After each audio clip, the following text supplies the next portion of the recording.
فذكر بالقرآن من يخاف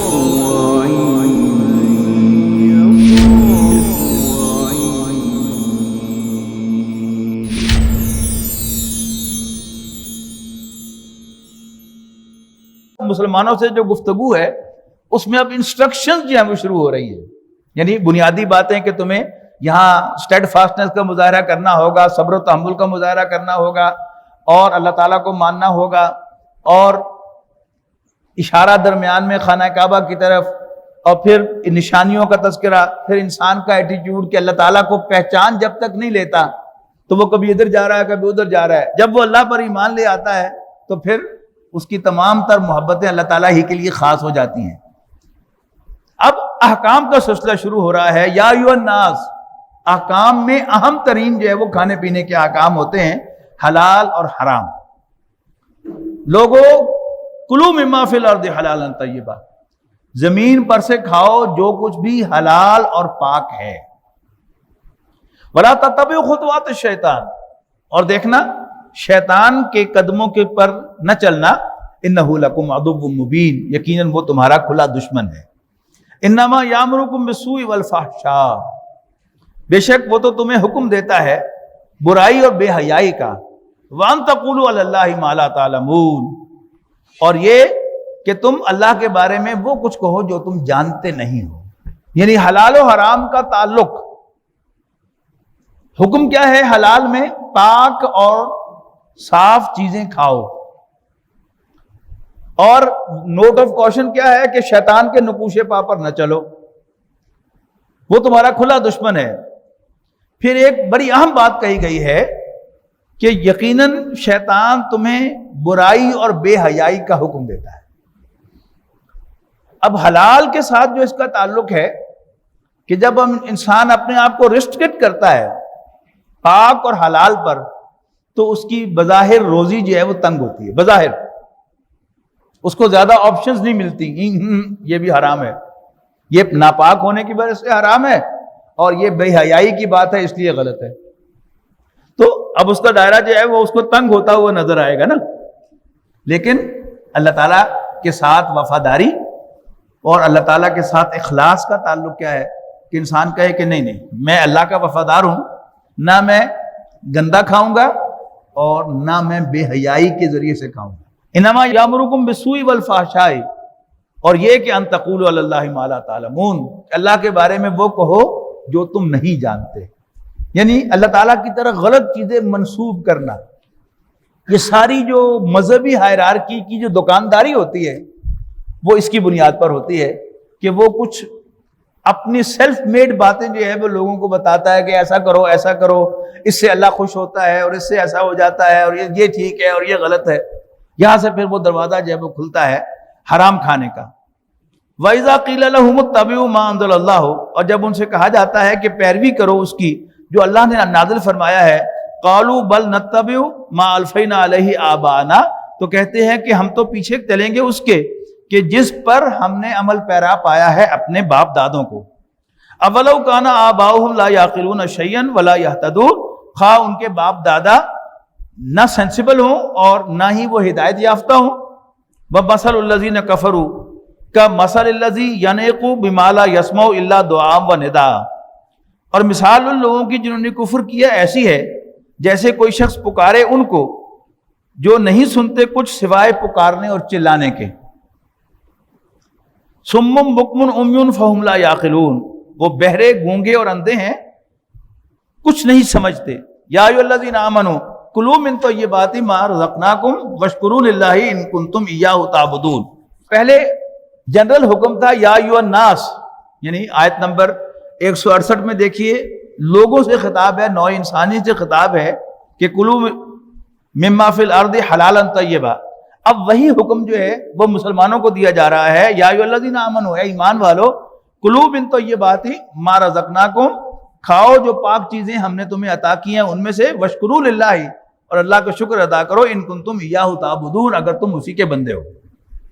انما حرم علیکم المیتۃ والدم ولحم الخنزیر وما اہل بہ لغیر اللہ، بے شک اللہ نے حرام کیا ہے تم پر مردار خون، خنزیر کا گوشت یعنی سور کا گوشت، پورک، وما اہل بہ لغیر اللہ، اور وہ کہ جن پر اللہ کا نام پکارا جائے یعنی غیر اللہ کی نظر. فمن استر غیر باغ ولا عاد، ہاں جو مجبور ہو جائے، جس کی جان نکلنے کو آ جائے، بشرطے کہ اس میں بغاوت بھی نہ ہو اور وہ پھر کھلا ہی کھانا نہ شروع کر دے، فلا اسم علیہ، تو اس پر کوئی گناہ نہیں ہے. ان اللہ غفور الرحیم، بے شک اللہ تعالیٰ بخشنے والا مہربان ہے. ان الذین یکتمون ما انزل اللہ من الکتاب، بے شک وہ لوگ جو چھپاتے ہیں اس کو جو اللہ نے نازل فرمایا ہے کتاب میں سے، وَيَشْتَرُونَ بِهِ ثَمَنًا قَلِيلًا، اور اس کی بڑی تھوڑی قیمت وصول کرتے ہیں، اور دنیا جہان کی دولت اللہ کے ایک حکم کے مقابلے میں بے وقت ہے، اس کی کوئی قیمت نہیں ہے. اولئک ما یاکلون فی بطونہم الا النار، وہ اپنے پیٹوں میں صرف آگ بھرتے ہیں. ولا یکلمہم اللہ، اللہ تعالیٰ ان سے کلام نہیں فرمائے گا یوم القیامہ، قیامت کے دن. ولا یزکیہم، اور نہ ہی انہیں پاک کرے گا. ولہم عذاب علیم، اور ان کے لیے ایک دردناک عذاب ہے. اولئک الذین اشتروا الضلالۃ بالہدی والعذاب بالمغفرہ، یہ وہ لوگ ہیں کہ جنہوں نے خریدی ہے گمراہی اپنے ہاتھ سے ہدایت دے کر، والعذاب بالمغفرہ، اور مغفرہ ہاتھ سے چھوڑ کر عذاب خریدا ہے. فما اصبرہم علی النار، تو کس قدر صبر کرنے والے ہیں وہ آگ پر. ذالک بان اللہ نزل الکتاب بالحق، یہ اس لیے کہ اللہ نے نازل کی ہے کتاب سچائی کے ساتھ. وَإِنَّ الَّذِينَ اخْتَلَفُوا فِي الْكِتَابِ لَفِي شِقَاقٍ بَعِيدٍ، اور یقیناً وہ لوگ جو اس میں کتاب میں اختلاف رکھتے ہیں وہ ضد میں بہت دور جا چکے ہیں. لَيْسَ الْبِرَّ أَن تُوَلُّوا وُجُوهَكُمْ قِبَلَ الْمَشْرِقِ وَالْمَغْرِبِ، اب وہ جو تحویل قبلہ کا مضمون تھا وہ کل ہم نے شروع کیا تھا.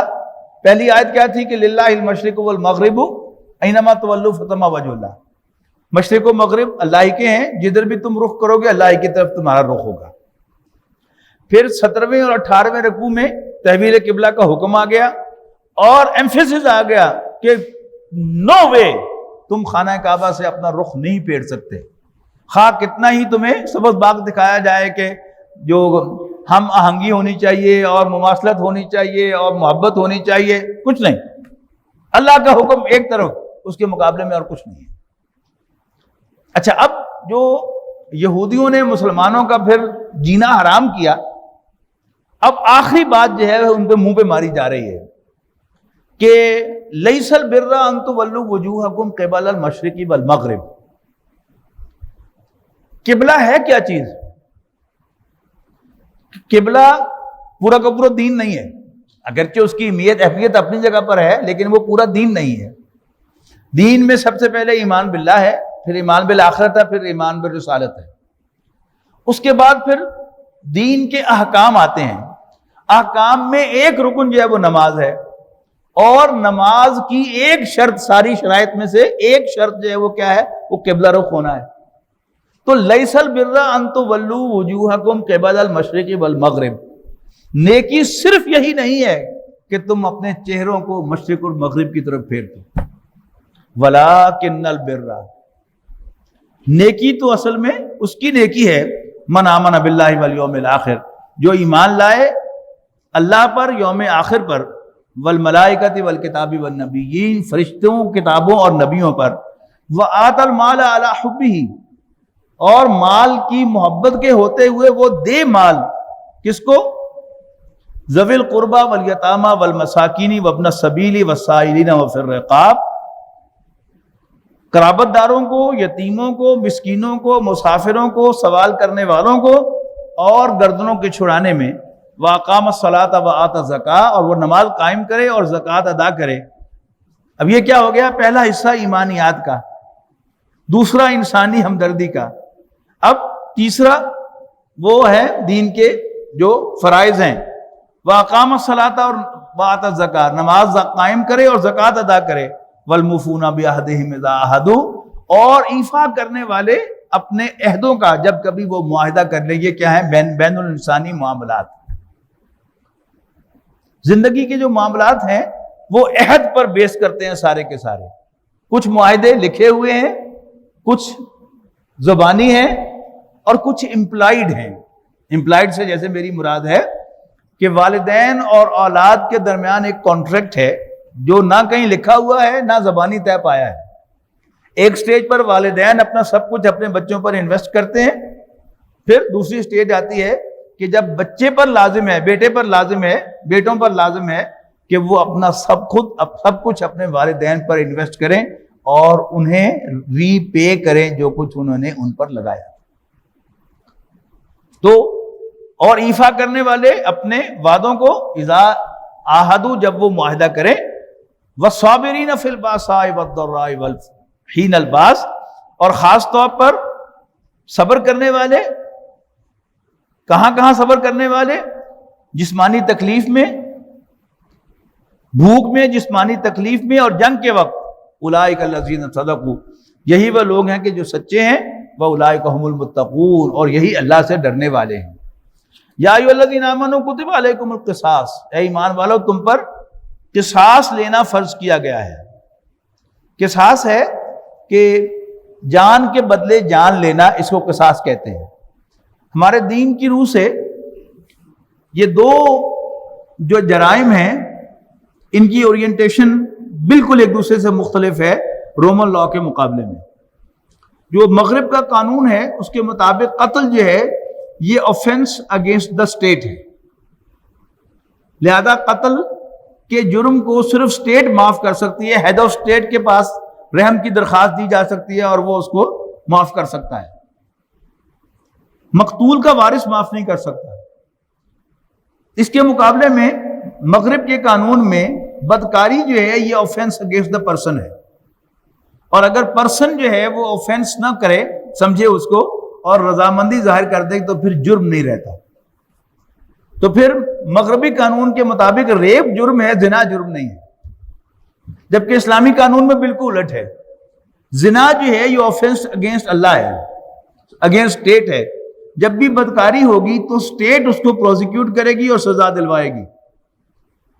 لیکن جب قتل ہوگا تو مقتول کے وارث اگر معاف کر دیں گے تو پھر وہ کیس ختم ہو جائے گا. اسلامی ریاست کی ذمہ داری ہے کہ مقتول کے وارثوں کے سامنے لا کر قاتل کو پیش کر دیں. اب وہ چاہیں تو اس کو معاف کر دیں، چاہیں تو خون بہا لے لیں، چاہیں تو جان لے لیں. اب وہ جو جان لینا ہے اس کو قصاص کہتے ہیں. اب اس کا حکم آ رہا ہے، یا ایھا الذین آمنوا کتب علیکم القصاص فی القتلی، اے ایمان والو تم پر قصاص لینا قتل کے معاملات میں فرض کیا جا رہا ہے، لازم کیا جا رہا ہے. الحر بالحر، آزاد کے بدلے آزاد، والعبد بالعبد، غلام کے بدلے غلام، والانثی بالانثی، اور عورت کے بدلے عورت. فمن عفی لہ من اخیہ شیء، اور جو کوئی معاف کر دیا جائے اس کی بھائی کی طرف سے کچھ. فاتباع بالمعروف، تو لازم ہے کہ اس کی پیروی کرنا معروف طریقے سے. واداء الیہ باحسان، اور مقتول کے ورثاء کو ادا کرنا آسن طریقے سے. ذالک تخفیف من ربکم ورحمہ، یہ رعایت ہے تمہارے رب کی طرف سے اور رحمت ہے. فمن اعتدی بعد ذالک، اور جو اس کے بعد بھی زیادتی کرے، فلہ عذاب علیم، اس کے لیے ایک دردناک عذاب ہے. وَلَكُمْ فِي الْقِصَاصِ حَيَاةٌ يَا أُولِي الْأَلْبَابِ، مسلمانوں تمہارے لیے قصاص لینے میں زندگی ہے، اے دل والو، اے ہوش مندو. لعلکم تتقون، تاکہ تم اللہ سے ڈرو یا تم خون ریزی سے بچو. کتب علیکم اذا حضر احدکم الموت ان ترک خیرا الوصیۃ للوالدین والاقربین بالمعروف. اب ساتھ ہی ایک اور حکم آ گیا، تم پر لازم کیا گیا کہ جب تم میں سے کسی کو موت آئے کہ وہ اچھی وصیت چھوڑے والدین قرابت داروں کے حق میں اچھے طریقے سے، معروف طریقے سے. حقا علی المتقین، یہ اللہ کا حق ہے اللہ سے ڈرنے والوں پر.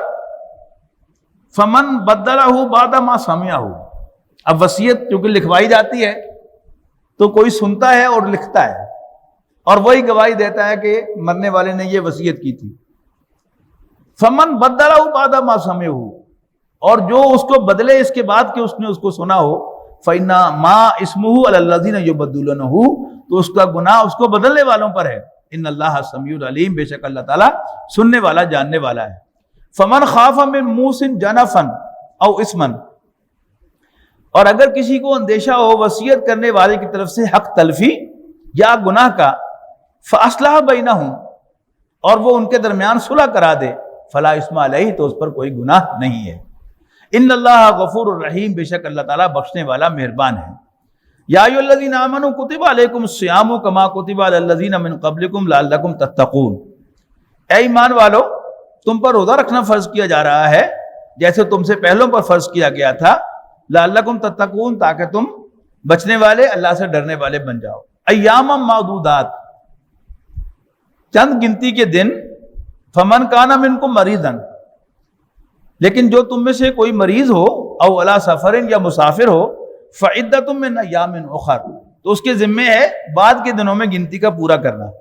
وعلی الذین یطیقونہ فدیۃ طعام مسکین، اور جو اس کی طاقت نہ رکھتا ہو، یہ حکم تھا جو بعد میں منسوخ ہو گیا اگلی آیت کے اندر، تو اس کے ذمے ہے فدیہ دینا ایک مسکین کو روزے کے بدلے۔ وان تصوموا خیر لکم، اور اگر تم روزہ رکھو تو بہتر ہے تمہارے لیے، ان کنتم تعلمون، اگر تم جانو۔ نبی اکرم صلی اللہ علیہ وسلم نے پھر اس فدیے کو جاری رکھا ان مریضوں کے لیے کہ جن کے شفا یاب ہونے کی توقع نہ ہو کہ وہ ایک مسکین کو کھانا کھلا دیں، تو وہ اس کے لیے فدیہ ہو جائے گا۔ شہر رمضان الذی انزل فیہ القرآن، رمضان کا مہینہ وہ ہے جس میں قرآن مجید نازل کیا گیا، ھدی للناس، لوگوں کے لیے ہدایت بنا کر، وبینات من الہدی والفرقان، اور ہدایت اور حق و باطل کے کھلے امتیازات دے کر۔ فمن شہد منکم الشہر فلیصمہ، تو جو کوئی بھی موجود ہو تم میں سے اس مہینے میں، اس پر لازم ہے کہ وہ رمضان کے روزے رکھے۔ ومن کان مریضا او علی سفر، ہاں جو مریض ہو، بیمار ہو یا سفر پر ہو، فعدۃ من ایام اخر، تو اس کے ذمہ بعد کے دنوں میں گنتی پوری کرنا ہے۔ یرید اللہ بکم اليسر، اللہ تعالیٰ تمہارے ساتھ آسانی چاہتا ہے، ولا یرید بکم العسر، اور تمہارے ساتھ کوئی تنگی نہیں چاہتا۔ وَلِتُكْمِلُوا الْعِدَّةَ وَلِتُكَبِّرُوا اللَّهَ عَلَىٰ مَا هَدَاكُمْ، اور اس لیے کہ تم گنتی کو پورا کرو اور اللہ کو بڑا کرو اس پر کہ اس نے تمہیں ہدایت بخشی ہے، وَلَعَلَّكُمْ تَشْكُرُونَ، اور اس لیے کہ تم شکر گزار بنو۔